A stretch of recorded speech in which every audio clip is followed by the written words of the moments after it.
Warga Lampung Timur gelar aksi solidaritas 5 korban terduga begal.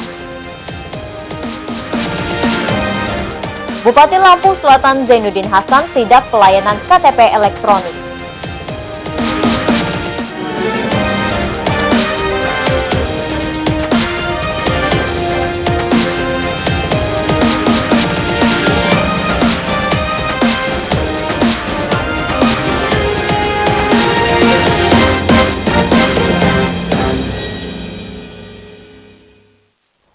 Selamat sore pemirsa, kita berjumpa lagi dalam iNews Lampung, program berita daerah jaringan televisi terbesar di Indonesia, iNews TV. Sore ini kami menyajikan informasi menarik tentang berbagai peristiwa serta dinamika pembangunan di Lampung. Aksi solidaritas warga Jabung Lampung Timur terhadap 5 korban karena terduga begal menjadi sajian utama hari ini. Keluarga menuntut oknum polisi penembak 5 korban segera diadili. Pemirsa, bersama saya Verly Siandini, inilah iNews Lampung selengkapnya.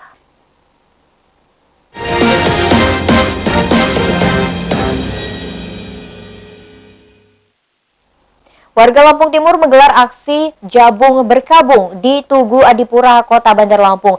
Doa bersama ini merupakan bentuk solidaritas terhadap 5 terduga begal asal Jabung. Mereka menuntut Propam Polda Lampung mengusut penembakan tersebut. Termasuk nikmat kesempatan, sehingga kita dapat menambah tadi. Keluarga korban bersama ratusan warga Lampung Timur menggelar aksi Jabung Berkabung. Aksi solidaritas ini menuntut keadilan atas tewasnya 5 warga Jabung dalam tembak-menembak dengan tim khusus anti bandit Polrestabes Lampung pada 1 April. Polisi menduga kelimanya sebagai komplotan begal. Jangan diam, hidup korban. Jangan diam, hidup korban. Para korban merupakan remaja asal Jabung Lampung Timur. Masing-masing berinisial YY 20 tahun, RA 17 tahun, HE 17 tahun, IS 17 tahun, dan SP 20 tahun. 3 diantaranya berstatus pelajar SMA. Foto para korban dibawa dalam aksi damai. Camat Jabung Gusman Basri tidak bisa menerima wilayahnya disebut kampung begal. Stigma ini tidak adil karena Jabung juga memiliki banyak prestasi. Bapak Camat Jabung, latar belakangnya sebetulnya baik sebetulnya gitu loh. Memang murni petani, tapi ya dimanapun yang namanya kejahatan pasti ada. Tapi kok di Jabung yang diekspos jahatnya loh. Prestasinya banyak juga kan, tapi nggak gitu diekspos. Nah ini kita harapkan ke depan itu bagaimana caranya yang diekspos itu kebaikannya juga. Salah satu keluarga terduga begal berharap kasus ini segera mendapatkan penyelesaian. Keluarga menuntut oknum polisi penembak mati anaknya dijatuhi hukuman setimpal. Iya, terus terang saya sangat kecewa dengan oknum polisi yang telah menembak mati anak saya. Karena setahu saya anak ini bukan begal, bukannya istilah referensi atau target operasi. Setahu saya anak ini kan masih sekolah di SMK Perintis Jabung itu. Jadi dia pamitan keluar rumah itu sekitar jam 11 malam, katanya mau masak-masak istilahnya di pinggir kampung di sungai lah. Nah, kita nggak curiga sesuatu apapun. Kita paginya, kita kan kondangan. Tahu-tahu ada kabar anak kita ditembak mati oleh oknum. Jadi kita sangat kecewa. Apa masalah salah anak kita? Kok sampai ditembak mati kayak gitu? Iya. Kita ketahui berapa luka tembak Pak di tubuh anak kita, Pak? Kita kebetulan 2 luka tembak. Di bagian? 1 matanya, yang 1 di kaki kiri patah, leher patah kaki. Jadi katanya bawa tembak kok bisa patah leher patah kaki. Aksi damai merupakan salah satu cara menuntut keadilan atas dugaan pelanggaran HAM oleh oknum polisi. Keluarga terduga begal juga akan menemui Komnas HAM dan Komnas Perlindungan Anak. Andres Afandi, MNC Media, Bandar Lampung. Bupati Lampung Selatan Zainuddin Hasan sidak ke kantor Dinas Kependudukan dan Catatan Sipil. Sidak ini menindaklanjuti banyaknya laporan mengenai sikap pegawai yang tidak ramah dalam pelayanan KTP. Pegawai diminta mundur atau pindah jika tidak sanggup bekerja.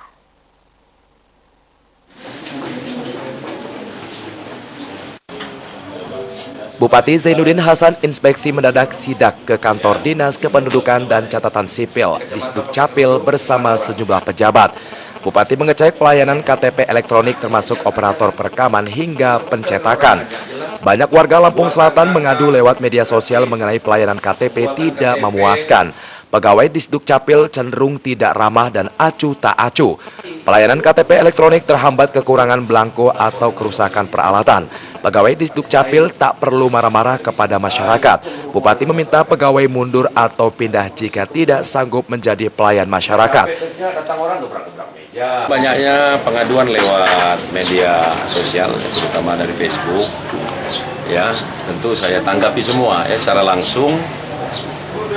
Walaupun banyak yang menanyakan ini asli enggak, palsu apa enggak ini akun. Ya mungkin ada akun yang lain yang palsu, tapi yang saya jawab tentu saya baca sendiri, ya, saya balas sendiri.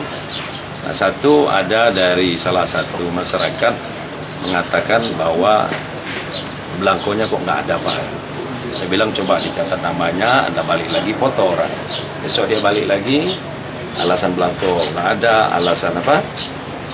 Pencetakan juga bermasalah. Nah, artinya kan ini tidak ditulis di depan. Nah, maka nanti agar ditulis di depan itu orang nggak boleh balik. Kapan sih bisa cetaknya itu kan begitu? Masa rusak selama-lamanya kan? Belangko kan kemarin nggak ada kepastian, sekarang sudah datang. Kepala Disduk Capil Hasan Afriansa menanggapi berbagai keluhan dengan kesabaran. Ia menjelaskan pelayanan KTP elektronik terkendala karena jaringan server ke pusat tidak tersambung. Walaupun digebrak-gebrak, harus sabar. Itu yang penting. Dan sudah kita harapkan nanti untuk perekaman dan pencetakan sekaligus ini dalam waktu dekat bisa kita melayani.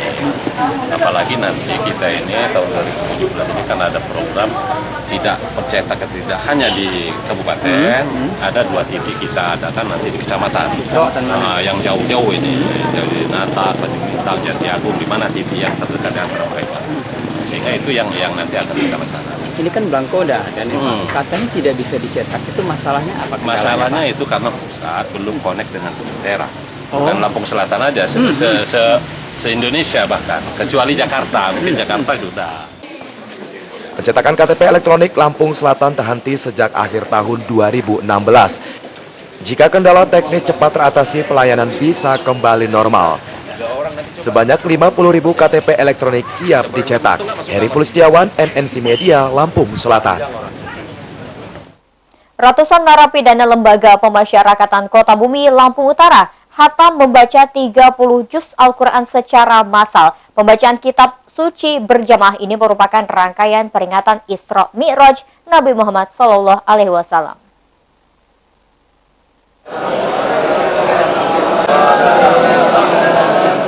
Lantunan ayat suci Al-Quran berkumandang dari Lembaga Pemasyarakatan Kota Bumi. Sebanyak 120 narapidana bersama petugas lapas sambung menyambung baca 30 juz. Suara pengajian mengalun hingga perkampungan seputar tembok penjara. Narapidana antusias mengikuti baca Al-Quran massal hingga khatam. Kegiatan ini menyejukkan penghuni lembaga pemasyarakatan. Narapidana senang sekaligus bersyukur karena bisa belajar membaca Al-Quran selama menjalani kurungan. Selama ini kita ada kesalahan yang baik dosa-dosa besar maupun dosa kecil. Secara umum kita tenang dan kita nyadari dan membawa dengan adanya pembacaan Al-Quran ini hati menjadi tenang. Apalagi ini kan sesuai dengan masih ada peringatan Isra wal Mi'raj. Nah, apabila bagusnya nanti setelah peringatan Maulid Nabi atau peringatan puasa Ramadan itu lebih ditingkatkan. Jadi kita begitu pulang di masyarakat, kita masuknya jadi napi, pulangnya jadi santri. Syukur-syukur jadi kiai itu, Pak. Baca Al-Quran massal merupakan rangkaian peringatan Isra Mi'raj Nabi Muhammad SAW. Mayoritas narapidana lapas Kota Bumi mampu menyelesaikan bacaan 30 juz tanpa hambatan. Kegiatan khatam Al-Quran yang diikuti oleh warga binaan pemasyarakatan di Kota Bumi, termasuk bagian dari Nusantara Mengaji ini, ya tentu dalam rangka memperingati Hari Ulang Tahun Pemasyarakatan ke-53. Namun lebih dari itu, ini juga sebagai tujuan, sebagai revolusi mental bagi warga binaan masyarakat untuk bisa lebih mendekatkan diri kepada Allah SWT, lebih menyadari salahnya, lebih bisa introspeksi diri, dan tujuan akhirnya adalah untuk bisa lebih baik lagi dari apa yang sudah dilakukan sebelumnya dan siap untuk kembali ke masyarakat. Baca tulis Al-Quran merupakan salah satu program pembinaan narapidana. Kemampuan ini mempertebal mental spiritual narapidana sebelum terjun kembali ke masyarakat. Haryadi Haka, MNC Media, Lampung Utara. Pemirsa, setelah jeda pariwara berikut kami kembali dengan informasi lain di antaranya. Ribuan petani dan nelayan tulang bawang bergabung menjadi anggota Partai Perindo. Tetaplah bersama kami.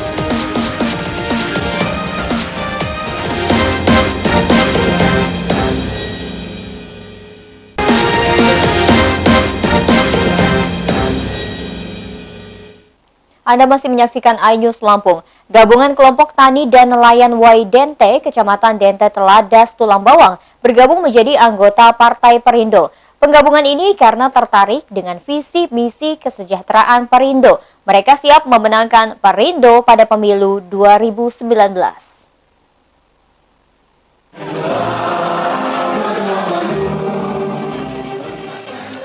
Gapoktan bergabung Perindo.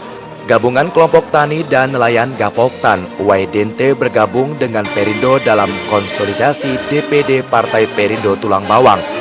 Jajaran DPW Perindo Lampung dan DPP Perindo Tulang Bawang sebelumnya ikut panen raya tambak desa Waidente.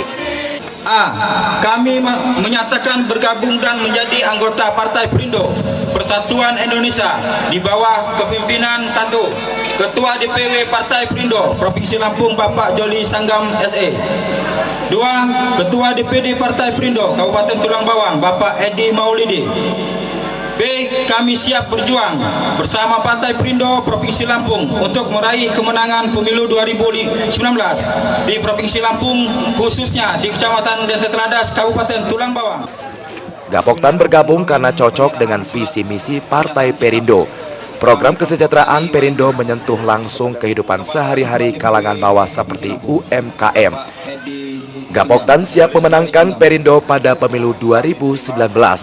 Kami terima surat pernyataan sikapnya. Visi misi Pak Haritanu dengan adanya Perindo itu sangat tersentuh untuk membantu masyarakat kecil, masyarakat arus bawah, untuk membela masyarakat, memperjuangkan masyarakat yang lebih maju dalam sistem ekonomi, dalam baik sektor pembangunan.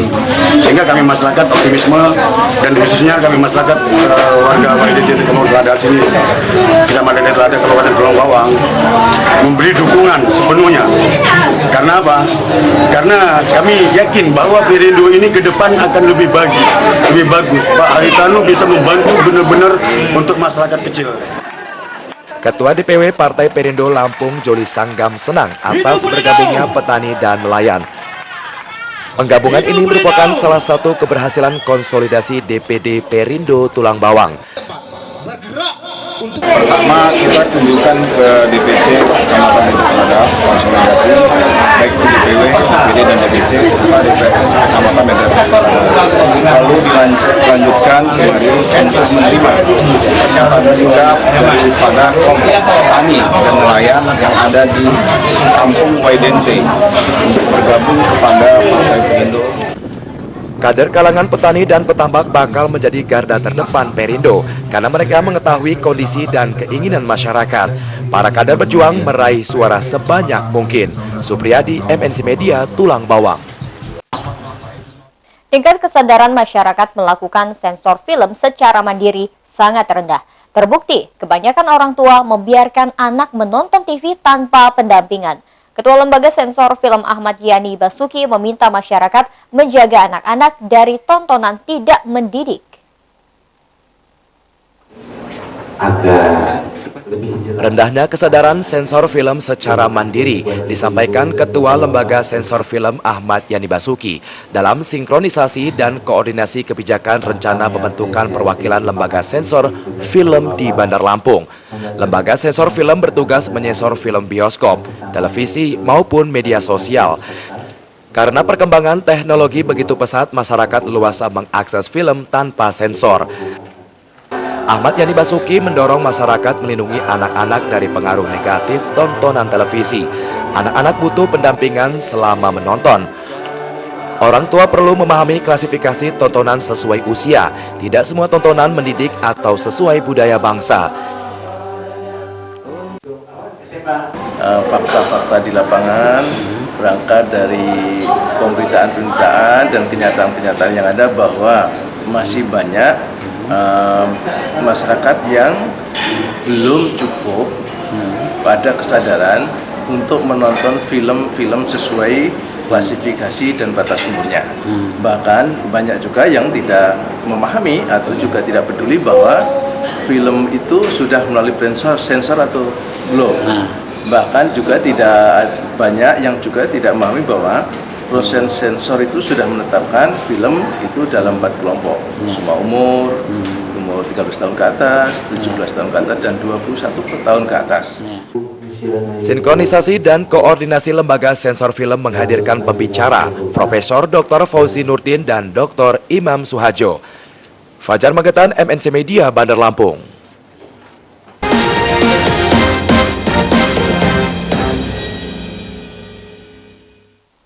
Pemirsa, Lampung Timur memiliki Taman Purbakala Situs Pugung Raharjo.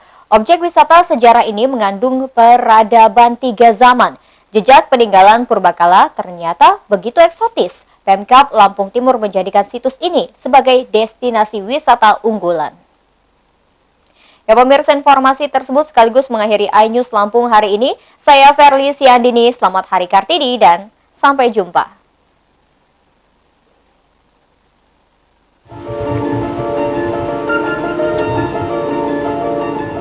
Taman Purbakala Pugung Raharjo Lampung Timur merupakan situs peninggalan 3 zaman, yaitu megalitik, klasik, dan Islam. Luas situs mencapai 30 hektar, terdiri dari benteng tanah, batu mayat, punden berundak, serta kolam megalitik. Situs Pugung Raharjo ditemukan transmigran pada tahun 1954. Pada Taman Purbakala Pugung Raharjo ini terdapat batu mayat. Kompleks ini berupa susunan batu tegak, batu datar, dan batu bergores dalam area 4 persegi panjang menyerupai kandang. Karena itu batu mayat disebut juga batu kandang. Menhir berada di tengah-tengah batu datar dan batu bergores.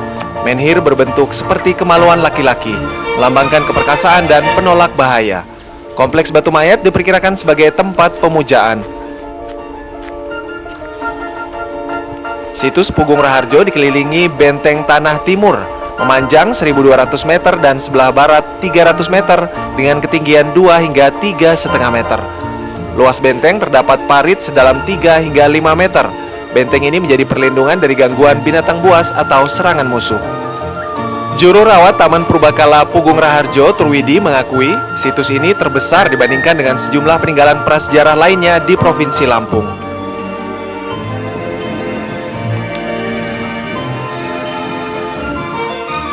Objek wisata untuk kepurbakalaan di Lampung Timur itu yang terbesar ya di Lampung ya, ini terbesar di Purworejo ini. Karena ada tempat objek-objek wisata yang di tempat lain itu seperti di Lampung Barat itu situs Batu Berak, kemudian yang di Tanggamus itu situs Batu Bedil, dan kemudian yang di Lampung Selatan itu situs makam Raden Intan.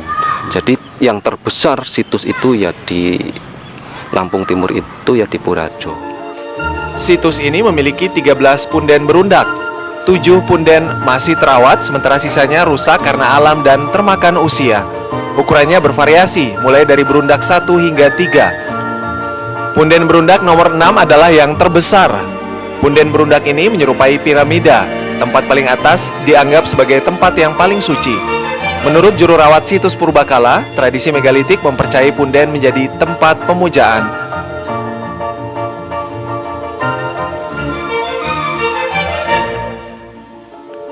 Zaman prasejarah nenek moyang kita ketika itu masih animisme, dinamisme, jadi belum berketuhanan, belum mengenal tulisan, belum beragama, hanya percaya pada roh-roh halus atau benda-benda yang dianggap gaib.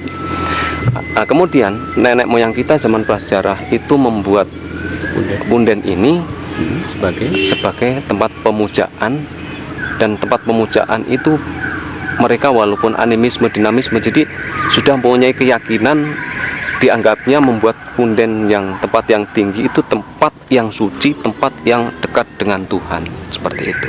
Sudah mulai mengenal Tuhan. Nenek moyang tergantung kepada sumber air sebagai perlengkapan ritual dan kebutuhan sehari-hari. Taman Purbakala Pugung Raharjo terdapat kolam berisi benda-benda megalitik seperti batu berlubang dan batu bergores. Karena itu sumber air ini disebut kolam megalitik.